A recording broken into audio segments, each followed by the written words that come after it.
Ladies and gentlemen, moving on with our next session for the day. It is the Fireside Chat, and we have two gentlemen that will be joining us on stage. Let me quickly give you the introduction of the first gentleman who will be joining us on stage is the former Assistant Secretary of Commerce for Global Markets and Director General of the U.S. Commercial Service during the Obama administration. We have with us the now Chairman and CEO KPMG India, Mr. Arun Kumar. And the next gentleman that will be joining us on stage is a Thai, Mumbai and Thai Global Board member. Let's welcome Mr. Pradeep Udhas. Welcome, gentlemen. Can we have the mics? We have the mics on the stage. Thank you. It was a very exciting morning session we had from Sharad and volume. Okay, I'll keep it closer. So it was a very exciting session, talking about, India and India 1, India 2, India 3, and how, many of people like Sharad are looking at transforming this country.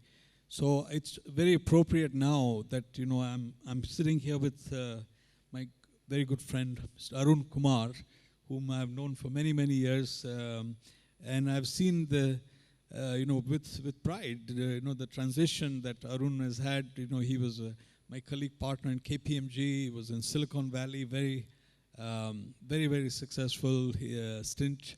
And then he, to many Indians' pride also that, you were invited to be part of Obama administration as Assistant Secretary of Commerce and the long title, right? And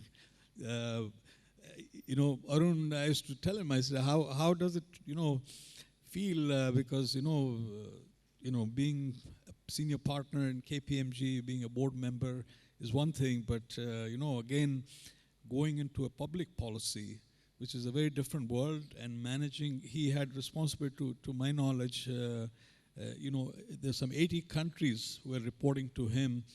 Every consulate has a visa section and a commerce section, and all the commerce section, you reported to him.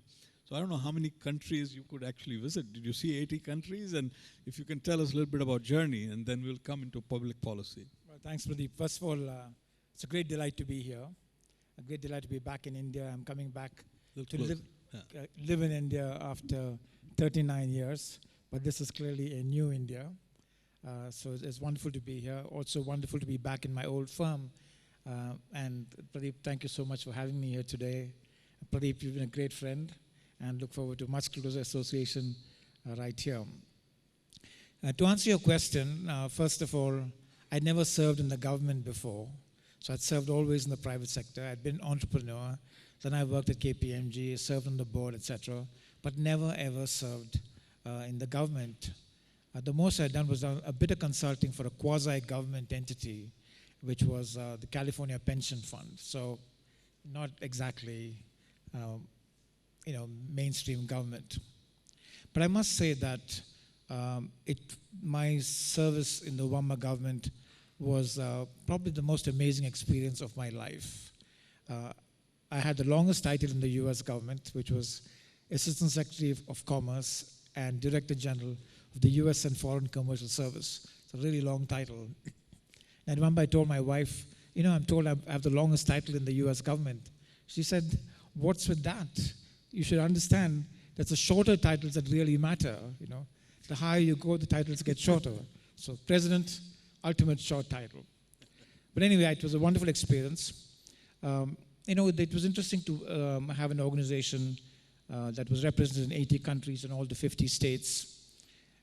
The issues are very different from country to country. At the same time, there are very common threads. So from the US government, we had fairly consistent policy approaches, opening markets, promoting regional integration, having level playing fields. So these applied across all markets. Now some markets may need some capacity building, some various kinds of specific assistance, specific kinds of collaboration. So in those areas, we would go market by market. Now, I did not visit all 80 countries. I was in the office about 3 years, but I visited about 30 countries, and many of them multiple times. In the case of India, I must have come to India at least 12 times over the 3 years because India was a major focus for us in the Obama administration. I must also say, when I talk about the Obama administration, we had very many Indian Americans playing roles at different functions in the administration. And Suhas's son, DJ Patil, was a colleague of mine. He was the chief data scientist in the White House. So it was a wonderful time. I'm sure DJ will agree that we were privileged to work for a wonderful president, and in my case also for a very dynamic Secretary of Commerce. So how was it? Like, you were basically one level removed from Obama. That's what I used to tell people, Arun. But how was it working in that administration with respect to India? How did they look at India? And I know there were in some funny moments that, many of you, I don't know if any of you seen, there was a viral video that went around where one of the senators in Senate hearing mistakenly told Arun and his colleague that your government is not doing enough for US, and and he thought you were representing Indian government, right? Yeah, no, it's an interesting incident that occurred literally 2 months after I joined the administration. I was testifying before the House Foreign Affairs Committee, and a congressman from Florida, who was a new congressman, made just a mistake. He thought that I and my colleague Nisha Biswal, who are both Indian American and brown skinned, somehow he thought we were representing the Indian government, not the US government. So he kept pushing us on what was the Indian government going to do about this. Why won't your government to do this? Until he had to be reminded that we were actually representing the US government. So it turned out that this thing went viral. I think John Oliver plays it every now and then, and it's had a couple of million hits. But there's a lesson to this. The lesson also is that today you will find that ethnicity and nationality are really not the same. So I could, being born in India, represent the United States competently, and you find that you will see more of this in the future. Today, we had an Indian American as the ambassador, the United States ambassador here, Rich Verma, a friend. We had Nisha Biswal, Assistant Secretary of State. And so I think we are going to see more and more of these, not just in the United States, but in other countries where Indians have gone and become part of the community and, risen in the community. Yeah, I mean, that's, really interesting because people are curious. I'll come back to that point about ethnicity and nationality and how the US views India, especially now with the Trump administration, right? So I will, I'm sure people have questions on that. But, going back to Obama's administration time, we noticed a shift in the whole, the strategic shift in the way US administration and the businesses looked at India. Can you tell us a little bit about that? Yes, in fact, that was part of your previous question. So when I joined the administration in March 2014, the reality is that the US-India commercial relationship was not in a very good place. The diplomatic relationship was even worse place. There had been an incident, kind of a diplomatic incident with an Indian diplomat and so on. There were a number of things that added up to the mood not being very good. However, in April 2014, when Prime Minister Modi was elected, I think both sides saw a chance to turn things around.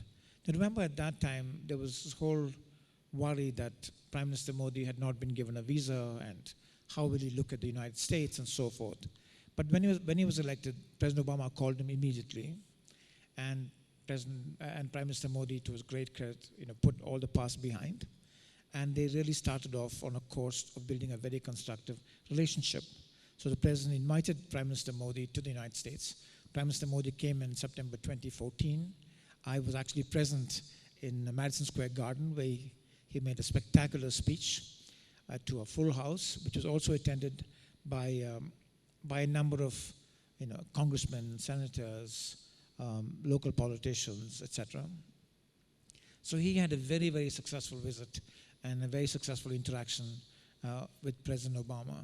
And that was in some sense the start of a very productive engagement. Then in January 2015, President Obama came as a chief guest to the we published a public paper, if you remember. You and I co-authored a paper. In fact, I was privileged to be associated with both of the president's visits. In 2010, when he came, Pradeep and I collaborated on a paper on US-India relationships. And little would I know that in 2015, I would be coming with the president on that. So that was a big lift to the relationship. Now, when the president came in January 2015, we also upgraded the level of discourse between the US and India to create the strategic and commercial dialogue, which meant that two cabinet principals on each side would meet once a year and run work streams throughout the year on topics of mutual importance. In the past, these topics were mostly strategic, which means foreign policy, international relations, defense, etc. But we added commercial, which is to put business and commerce at the center of the conversation between the US and India at the highest levels. That was a big shift. In the commercial part of the conversation, we had work streams focusing on ease of doing business, on infrastructure and smart cities, on standards harmonization, on innovation and entrepreneurship, all areas of mutual interest to India and the United States. Did you see the trade going up? Well, the numbers actually look very, very good. You'll see that mutual trade exceeded the $100 billion mark a year and a half ago. So it's certainly on the upswing. Investment from the United States has increased significantly. And investment from India to the United States is also pretty dynamic. I think from India, we are seeing, from the United States, we were seeing not just the big companies, but a number of small and medium enterprises looking at investing and expanding in the US. So I think the business relationship was lifted. We also renewed the US-India CEO Forum. So we had excellent meetings of the CEO Forums. They created their own work streams. And one of the interesting things we did was we structured it so that the CEO Forums would meet the day before the strategic and commercial dialogue. And the co-chairs of the CEO Forums, private sector individuals, would come and present to the strategic and commercial dialogue their recommendations. So we really tried to put business at the heart of policy making between the two countries. You know, I know now it's a new administration, different political party. How was the transition like? I mean, you must have done the handover to new administration, you know, from early stages. I mean, I know we get a lot of things from the media, right? But you were there in the middle. What did you I would say that on the ground, that the transition team that I interacted with for commerce were extremely competent, very good people. Really? So yeah, so on the ground, I was very comforted by the quality of the people I interacted with in the transition team. I also feel that the fundamentals of the US-India relationship are very strong, and I would be very surprised if it was set back in this administration. Because, you know, I'm sure audience has questions. We will do some Q&A later, but, you know, there's a lot of fear about, you know, H-1B visas. Overall, there's a lot of technology industry is affected a lot by that, right? I mean, maybe not a lot of the entrepreneurs here because who are probably doing, but, you know, especially the IT companies who are serving the US market. Do you see that, you know, changing significantly? No, there is no question about the fact that there are some really important issues on the table, and it is also not clear exactly how those issues will be resolved. So I would give it some time. I would also work, you know, based on exchanging information, factual information, try to make these issues less emotive. Try to really have conversations that are not necessarily headline-making conversations, but more, you know, business-oriented conversations. Have constructive dialogues on issues. There are issues that clearly President Trump has his constituents, and, you know, the government here and we have certain constituents and interests. So how are these interests aligned? Those are best probably worked on through a series of constructive conversations, rather than playing them out, you know, in emotive terms. Yeah, actually, I personally have been very impressed with the way Prime Minister Modi has maturely handled this whole transition. He was very close to President Obama, and with Trump, he didn't react like many other world leaders right in the beginning during the election, because he kind of smartly stayed quiet, and now he said, I'm ready to do business. So I thought that was pretty good. No, I think that the Prime Minister, from what I could see, the US government, he was masterful in the way he advanced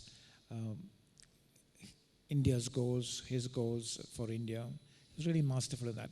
And actually, I must also say that he has done a wonderful job in terms of attracting foreign companies to India. So when he came to the United States, the very first time, even before he came to Washington, he met with the top US CEOs in New York. He directly reaches out to them, they meet with him. And I think that his personal commercial diplomacy has been extremely effective in terms of changing the image of India. Take, for example, ease of doing business. It was an issue that everybody would talk about. India was ranked very low on the World Bank's index. When the Prime Minister came, he said, look, I'll take on that issue. I fully support the fact that we have to increase our position, and he's made a dramatic statement that we will be in the top 50 as opposed to being 146 or something. So he is not being defensive. When there's a problem, he takes the problem and he says we'll solve it, and he says he will work very hard to make that to improve that situation. In Obama administration, I know that there was a drive for entrepreneurship. There's a lot of initiatives there. You heard about, what we are doing in India. You kind of observed from there. Are there any things, learnings from that that you think can be applied to India, or something US can learn from India? Now, I think from the United States, President Obama and also Secretary Kerry put innovation and entrepreneurship as a key element of promoting certain values of a level playing field, allowing upward mobility, etc., through talent and entrepreneurship. And they tried to spread this around the world. They held global entrepreneurship summits, first in Africa, then I think in Malaysia was once, Nairobi, Silicon Valley, and the next one I think will be announced fairly soon. I hope it will be announced fairly soon. But so they made innovation and entrepreneurship a pretty key part of the evangelism, particularly the president. Because I think he really felt that the way you have upward mobility is by unlocking the entrepreneurial talents of people everywhere. So certainly India is seen as a very entrepreneurial place. We're in the vanguard here of entrepreneurialism, right alongside Silicon Valley. Yeah, and your new role as KPMG, people would want to know, you're going to support young entrepreneurs, or you're only serving the top companies here? I think the goal of KPMG is that we really want to be part of the nation building that is going on in India. We just heard a wonderful talk about the new Indias. I think KPMG wants to be part of that. We want to be consequential. We have a very, very talented group of people. And we already are involved in almost all of the Prime Minister's programs, Make in India, Skill India, Smart Cities, and so forth.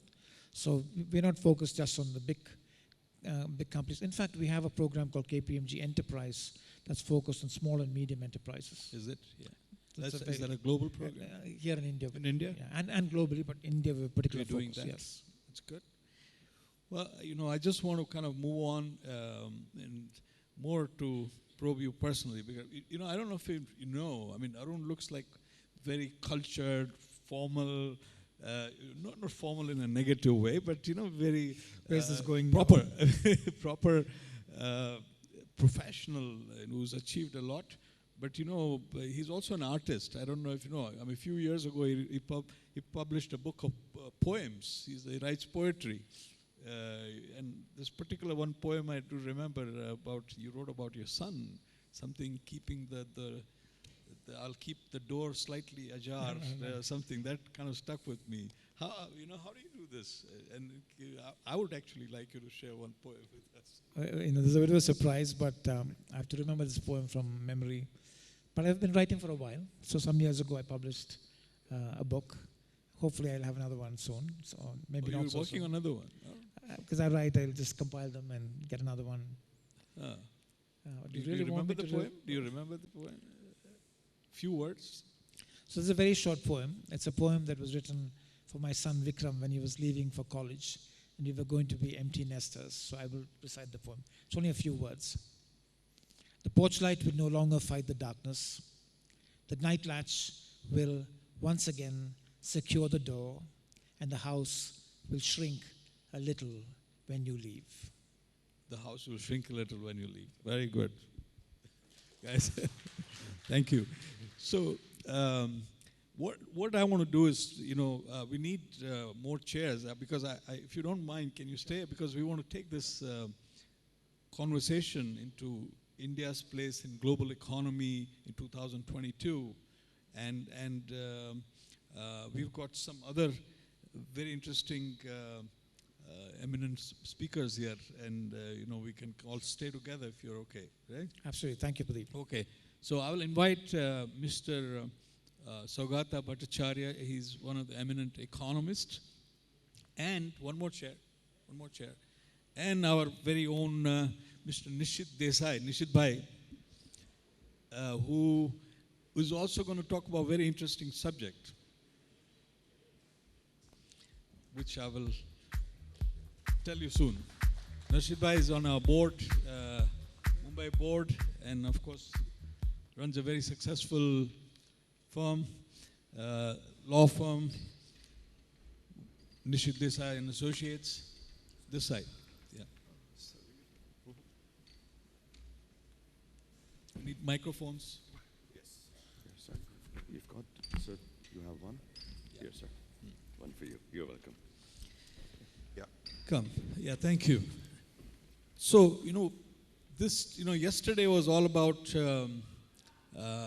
the technology, new technologies and how it's going to impact us and what are the business opportunities, etc. We had Vijay Shekhar talking about Paytm and etc. And today we're starting off more at a macro level, talking about the policies and how the nation building happens. So continuing with that, I would request Mr. Saugata Bhattacharya to tell us about where do you think, we talk about economy in, there have been reports like Goldman reports, etc., 2030, 40, where India will be in the pecking order. 2022 is more immediate, 5 years or something. Where do you see, realistically, where do you see India being in the global pecking order for the GDP point of view? And also, what are the challenges, like from financing point of view, right? I mean, it's one thing to aspire, then look at the practical, challenges that we have and how we're going to get the money to do all these different stacks, etc. We talked about that. So can you share some of that? Yes. So boy, I mean, that's a long list of issues and questions. First, thank you so much for this extraordinary privilege of coming in and interacting with the audience at a TiECon conference. Everybody can hear in the back properly? Yep. You're okay? I have a fairly loud voice, so I mean, even without the mic, I think I'll be able to do fairly well. No, so I mean, just to carry on, take from where you were taking us, India's role in the world. I mean, that's a grandiose statement, but we should aspire to that. I think there's a lot happening, and it all ultimately seems to boil down to the technology bit. So remember China. China grew steadily 10% for more than 30 years. And its role in the world is unquestionable now. So, I mean, the world will take note of you if you're growing. Growth is key to your role in the world. So I'm not going to labor on that. I was struck with a lot of, incidentally, I mean, I tend to go on a little bit when I start talking about this. I'll guide so you, please. So growth is absolutely essential in the world. And one of the key components of growth is credit. I just heard the previous speaker talking about credit. So just one of the things that he mentioned, the local vegetable vendor who comes in, gets to sell 100 rupees worth of stuff. He takes a 90 rupee loan in the morning. That's a 10% interest per day. per day. If you compound that, that's about a 4,600% interest annualized. 4,600% annualized interest. Yeah? In our credit cards, we crib about the 47% the credit card companies charge us for interest. You think these guys would be happy to pay 50% per year interest? You think they would? Yes, they would. 4,600 to 50%. This is what credit will enable. I heard somebody from here talking about the bricks and mortars versus the online credit system. Online credit will take some time to come online. The other thing that in this context that I want to flag to you, we've heard a lot about fintech disruption. The normal banking, formal banking systems will get disrupted by fintech. It hasn't happened. Ain't gonna happen. Yeah, banks have fought back with blinding speed. You know, they have adapted technologies, they have bought out some of these smart fintech companies, and banks are now fighting back. They have lost the payments, the transaction space. They have not lost, but they have lost the money that they were making on this. But that's good. That makes the financial system, the credit system far more efficient. The thing that will enable the delivery of credit, and which Prime Minister Modi and Finance Minister Jaitley keep on mentioning again and again, is that banking the unbanked is more or less done. I mean, absolute miracle, the way that 1 crore people have been brought into the formal financial system using the India stack, the Aadhaar-based system with the Jan Dhan accounts. So that's a done deal. That's been done. The next agenda is funding the unfunded. This will be the key game changer. And you know what will enable, we all Axis, all the other banks are trying very, very hard to expand. We have our own small business group, the Emerging Enterprises Group, where we get stuck. Because banks, we are dealing with your money. I mean, you can't be lending recklessly. So what we need is data. We were just hearing about cash flows. We need to generate more cash flows. This is where the data intensity that we are beginning to see is beginning to come into play. One of the key things that is beginning to help us is this new e-commerce setup, the electronic marketplaces that are coming in. So people who did not have any data are now beginning to generate data. Generate data not just by transactions, by utilities, utility payments, and so on. And now data analytics is sufficiently advanced for banks now to begin to get credit scoring systems. And the moment you generate credit scoring systems, proxies, whatever proxies you use, credit will begin to flow. So this is that huge amount of absolute micro level entrepreneurs and things that banks will now be gradually, progressively, rapidly be able to advance credit to. The other thing that is a very key component of generating credit is financing cash flows. You talk to many of your small entrepreneurs, small businesses, you will see that the biggest pain point for small businesses is in effectively managing cash flows. Yeah? So invoicing is, we just heard, invoicing is a very key component of managing cash flows. Yeah? There are different electronic platforms now coming in. Axis is one of the first ones to have been given a license for this new MSME invoicing system, invoice discounting system called Treads, which will be online very soon. So that will be a huge advance in the way that financing will begin to happen. So the trade invoicing platform. And remember, I mean, one word that I didn't hear, which will become very, very critical, is this new thing called blockchain. And it's no longer a word, a jargon that will be used. Blockchains are the biggest enablers of securing transformation. I hope that blockchain technology will one day begin to digitize our land records throughout the country, where that will enable land titling insurance, and that will be one of the biggest breakthroughs in financing real estate in the country.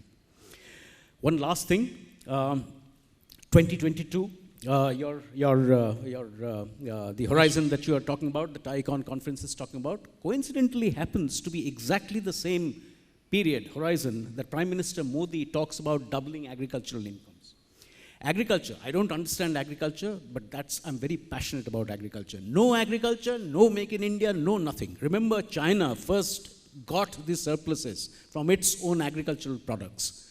So the enabling agriculture is one of the key things that is likely to happen, and a key component of that, I'm not going to go into the individual components, is logistics, the other thing that we heard. India has developed a magnificent infrastructure for the auto components industry, one of the best in the world. One of the reasons that we can't take this to the electronics industry is precisely our inability, our inefficiency, our incompetence in logistics.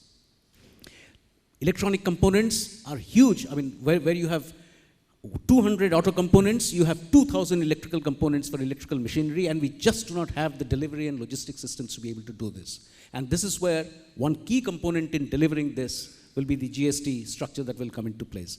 There will be a hazard problems that will happen with the GST, but with the infrastructure, the digital infrastructure being put in place, with the enabling format of GST, I'll tell you, you heard about the logistics. I mean, it takes a truck from Chennai to Mumbai about 5 to 6 days. In any other country, it happens in 1 day, 1.5 days. One of the reasons, you talk to any trucker, they will tell you that we are ready to pay much higher tolls, we just don't want to be stopped at the borders. That's where the problems start. Yeah? I don't think there are many laws in place, but with what you heard about electronic invoicing, RFID tracking of trucks has the potential to transform India's logistics. I'll stop here. Thank you. Well, thank you. It's true that, agriculture is going to play an important role, and how do we get productivity out of that? But have you come across any projections in 5 years? Where we would be? You think the growth? You think 7-8% growth is likely to continue, or? Yes, I mean, I don't really, I mean, I'm a bank economist, a financial economist. We can't get our forex forecast right for the next 2 months. So it'll be very foolhardy of me to try to talk about a 5-year projection. But maintaining a 8%, 9% growth is inherently feasible. I mean, it's not difficult at all. India presents this opportunity. Global investors are looking to India in this manner that they are doing now. Firstly, because of this digital platforms that we heard. I mean, we have now the ability to leapfrog into technologies that couldn't have been imagined. We have some of the best, the UPI system. But unfortunately, he didn't mention that. UPI is the death knell for wallets, by the way. Death knell for? Death knell for wallets. Wallets are gone. Once UPI comes in, wallets are gone. So be that as it may, so we have the finest digital infrastructures in the world. We are completely underpenetrated. Talk about any subject, bank deposits, toothpaste, automobiles, aviation, you talk of anything, we are one of the most underpenetrated countries in the world. The scope is enormous. So it will not be difficult to grow at a sustained 9 to 10%. There are many systems.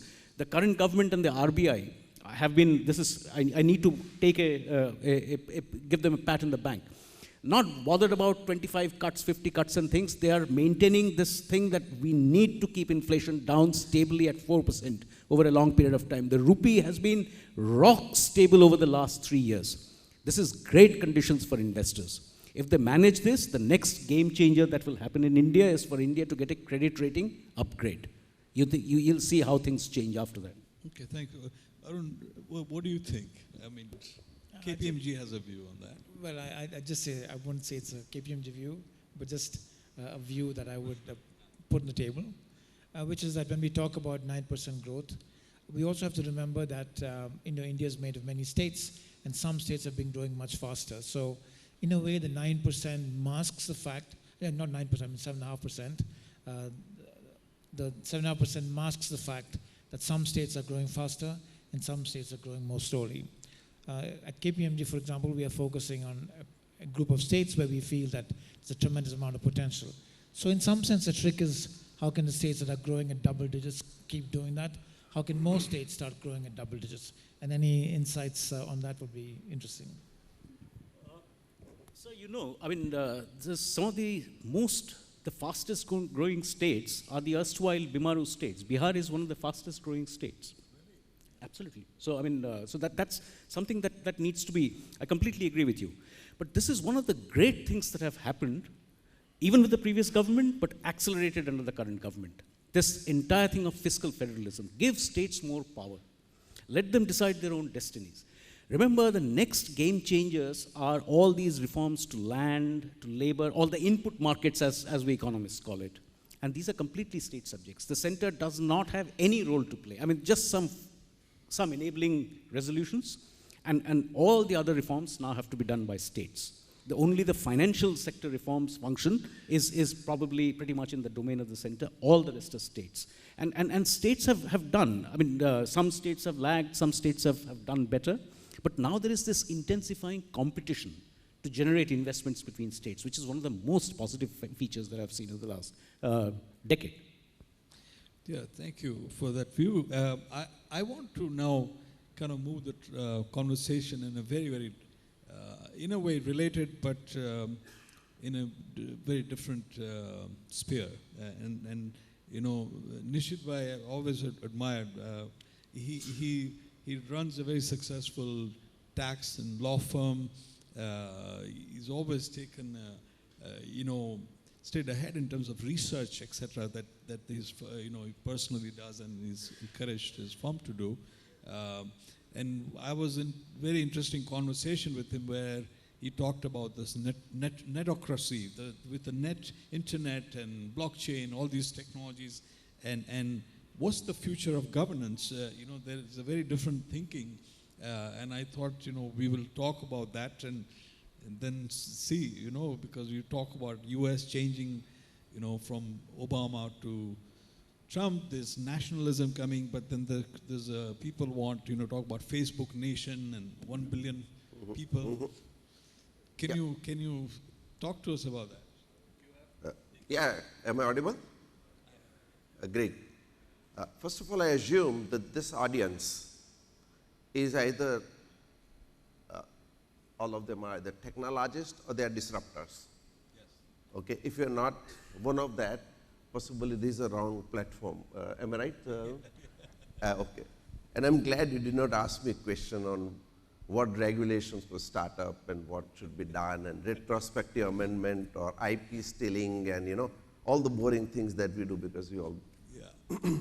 But I'm glad you asked me something beyond that, and that's what I really enjoy ideating, because I'm not a micro and I don't understand economics, I don't understand the execution, but I think that as a lawyer you keep on doing some kind of, you know, thinking, and I think you have to execute, so it's not my problem.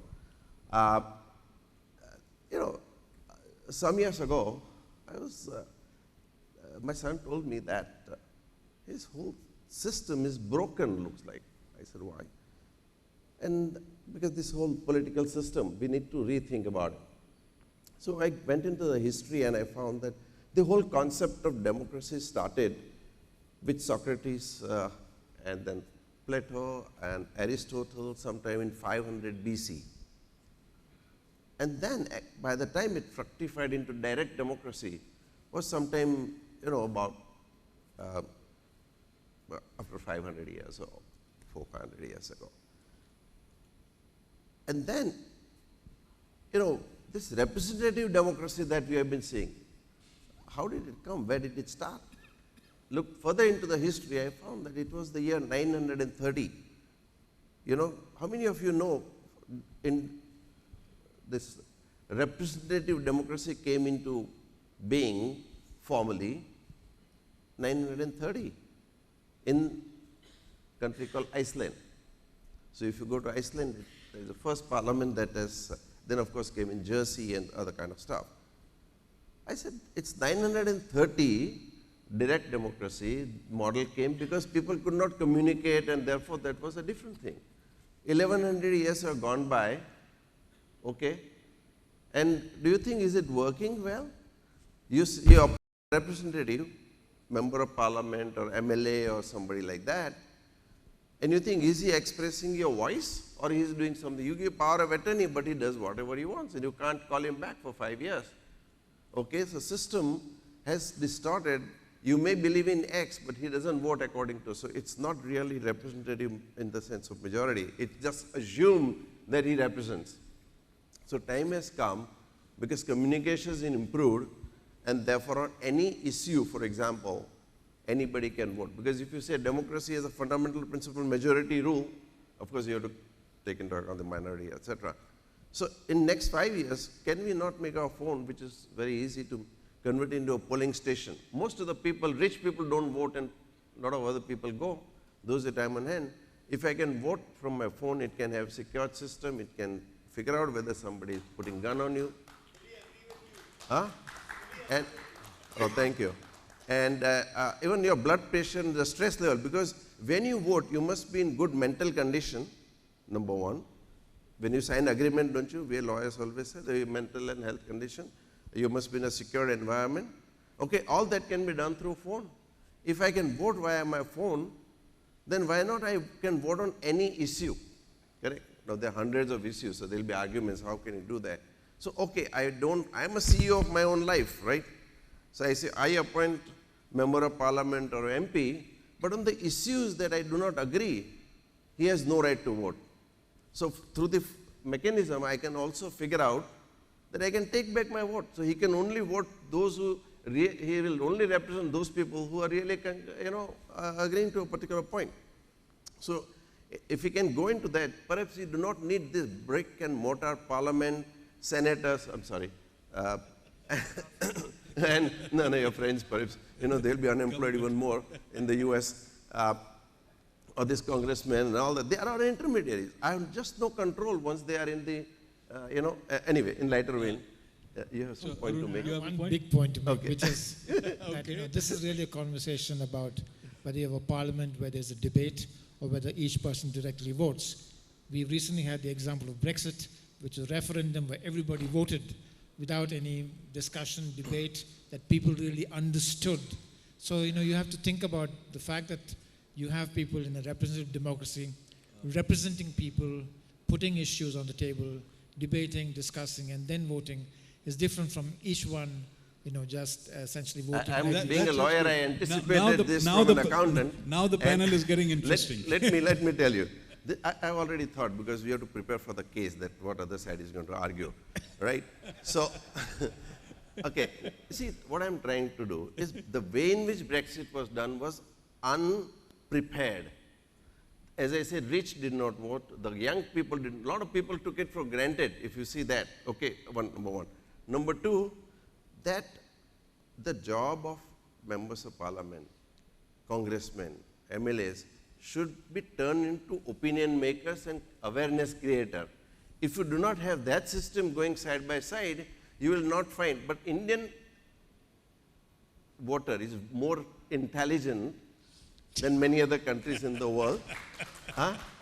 He may be illiterate, but he is not uneducated.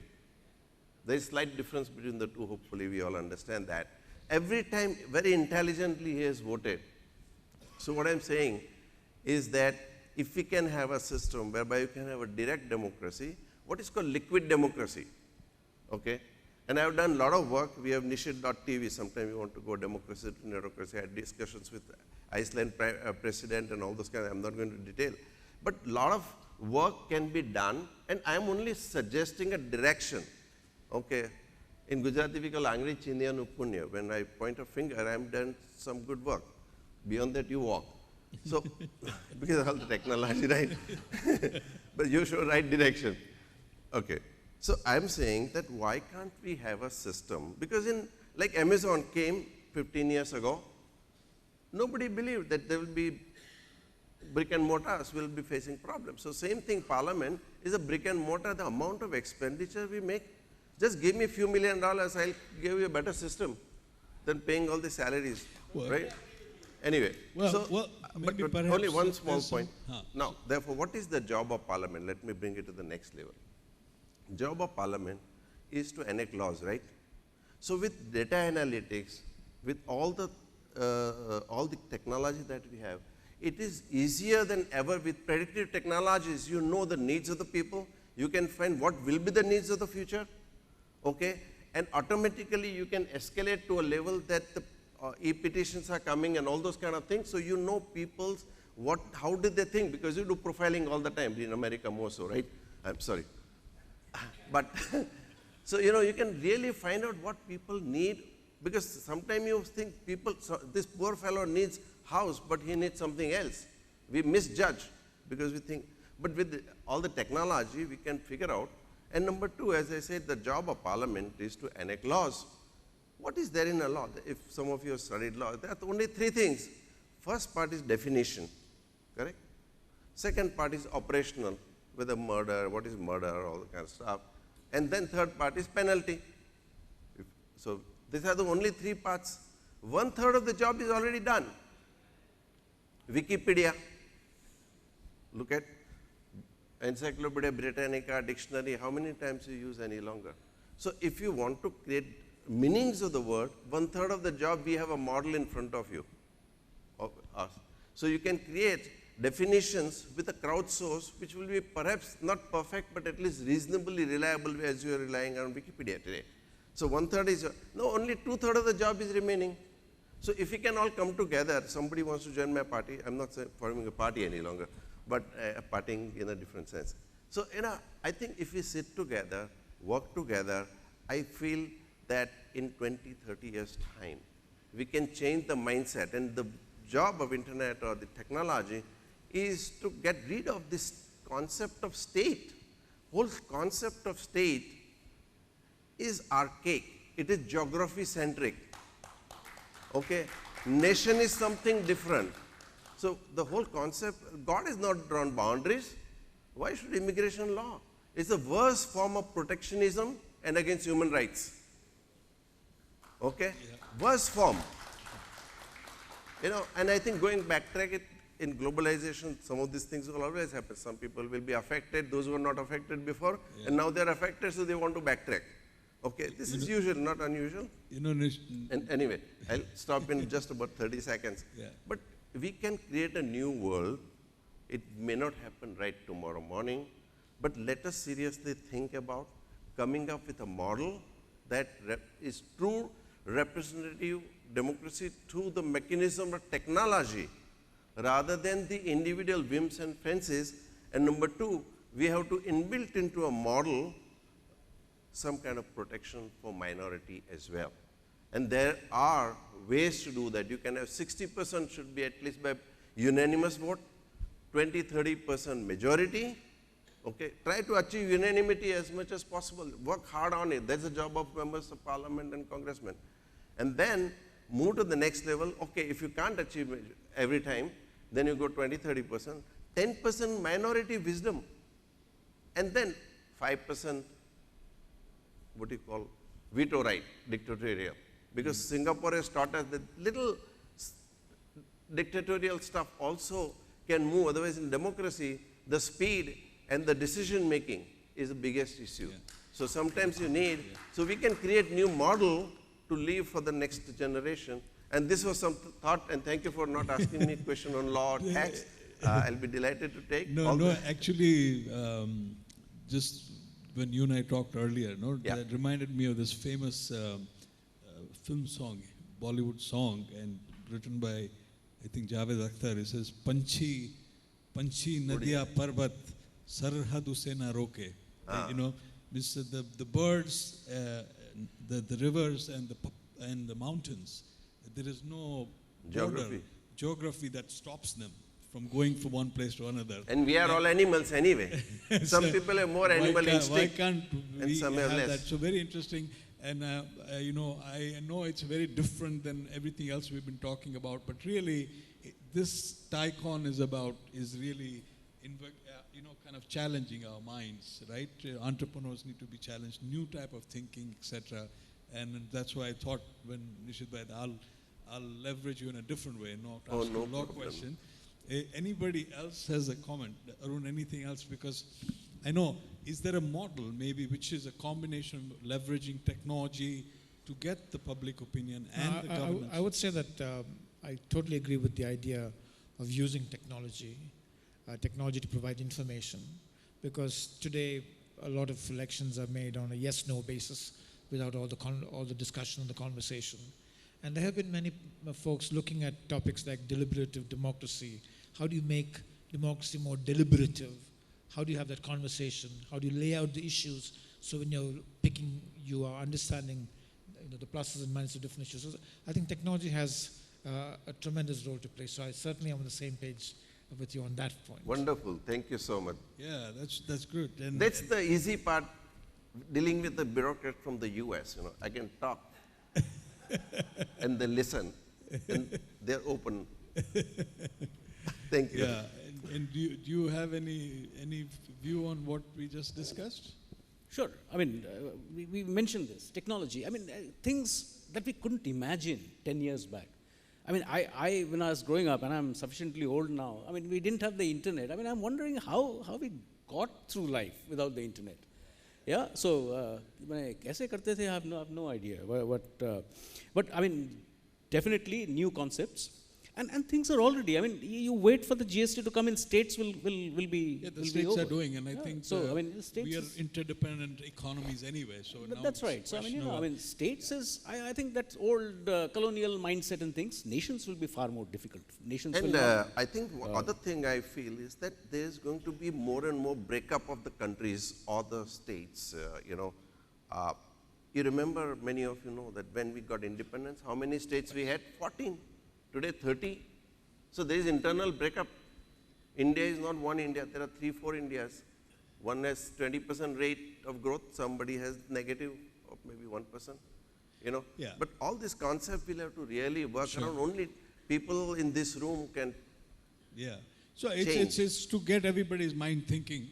I'll take a couple of questions, and I think we will then running a little late. I know, Mr. Shroff, your grandfather was a very well-known. Yeah? Yeah? Why don't you? He asked for economic freedom, and I realized, this Indian parliament, all these jokers, overpaid idiots. I wanted to put them in booths, and your idea is fantastic. I wanted the entire parliament in the same, to vote on every question in front of his computer screen, and whatever his Lok Sabha parliament people tell him, the absolutely the people who stay around. What should we do, yes or no? Then he should just voice the yes or no of his parliamentary people. Not his own, what his party told him, what his whip told him, कि भाई ऐसा ही vote करना. Because then you're right, we don't have a voice. And voting should be via Aadhaar card, so that you can't say the EVM was fixed. Yeah, that's true, and that's true. So there is, some thought process. Any other question? I have a question. Respected panel, that was a lovely discussion. Can you be a little louder? Louder. Not that we are hard of hearing, but I think. Sure. Thank you so much. That was a lovely discussion. One of my best friends from the US came to India for a trip. And one thing that he said to me was the disparity between the rich and the poor, an American citizen will never be able to understand. Now, as India going forward, how can we use technology to make sure that the illiterate, the disabled, and the deprived can also be pulled up while we are all moving ahead towards abundance? Can I take it? I have a very clear view on that. Rich or poor, you measure in terms of assets or the wealth. I think we are still thinking in the communist era or socialistic era. It is no longer about owning a wealth. It's more about access than ownership. If we can change that mindset, we'll have a very different world. Because today, what is that? Rich and poor, we talk in philosophical terms. But how do you use your money? That is more. Bill Gates may have billions of dollars. Okay, if he is doing good with his wealth, nothing wrong with it. And somebody who has lot less money and they are more stingy and not doing a single penny work. Yeah, what good is wealth? So how good is? I would say though that you've touched on a very important point. Thank you. That around the world, certainly in my previous job, I would see this increasing disparity. I mean, amazingly increasing disparity, which will lead to social tensions unless there are appropriate social policies to address those. Technology has a definite role to play. Entrepreneurship, empowerment, all of that have huge roles to play.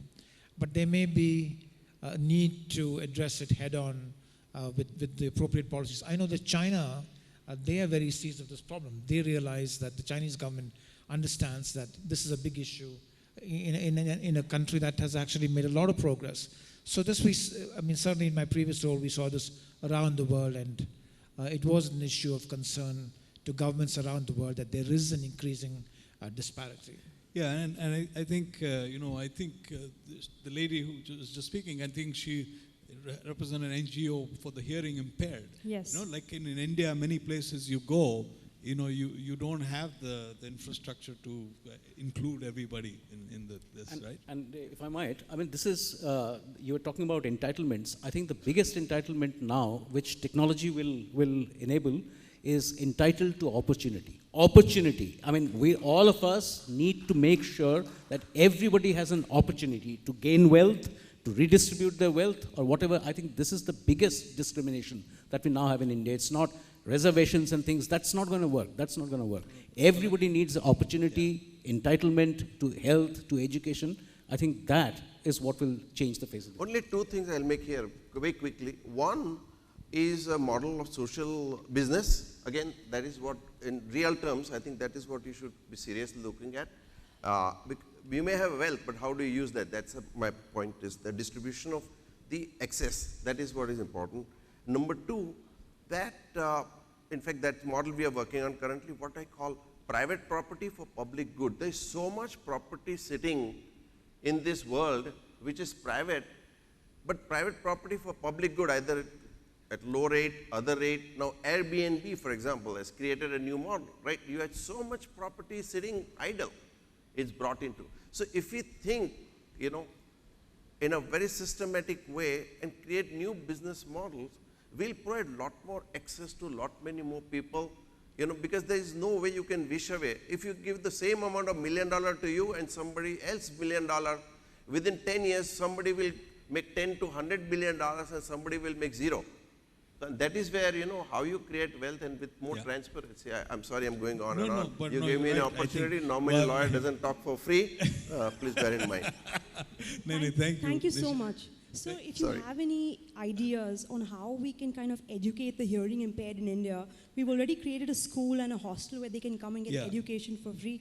I'd be happy to collaborate on that. Yeah, thank you I so think much. we can take it as a side conversation. Sure. We're Thank running you. really late, but thank you very much. I'll bring this session to close, but thank you, Nishith. Thank you, Arun. Really appreciate your insights, and thank you, Sogata. Really, it was a good discussion, very different than what we've done in the rest of the conference, but it was needed. So, thank you. Thank you very much, gentlemen. Ladies and gentlemen, let's have a round of applause once again for Mr. Pradeep Udhas, Mr. Arun Kumar, Mr. Nishith Desai, and Mr. Saugata Bhattacharya. Before I let the gentlemen off the stage, I have to quickly introduce the other two gentlemen. Of course, we introduced Mr. Pradeep Udhas and Mr. Arun Kumar. We also have with us on stage, as I mentioned earlier, Mr. Nishith Desai, who is the founder of Nishith Desai Associates, specializes in strategic, legal, regulatory, and tax advice with industry expertise. Also, we have with us on stage Mr. Saugata Bhattacharya, who's a senior vice president and chief economist at Axis Bank, India's third largest privately owned bank with $80 billion in assets, formerly with Unilever and IDFC. Also, ladies and gentlemen, he is a columnist for the Financial Express. Thank you very much, gentlemen, for joining us on stage. Before you leave the stage, I'd request Mr. Udhas to please do the honors of presenting a token of appreciation for the gentleman for joining us on stage. Good photo opportunity. Here, sir. Yes.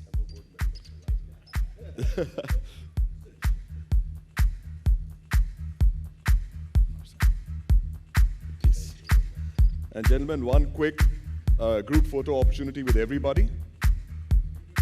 If you all can come to the front of the stage, please, gentlemen.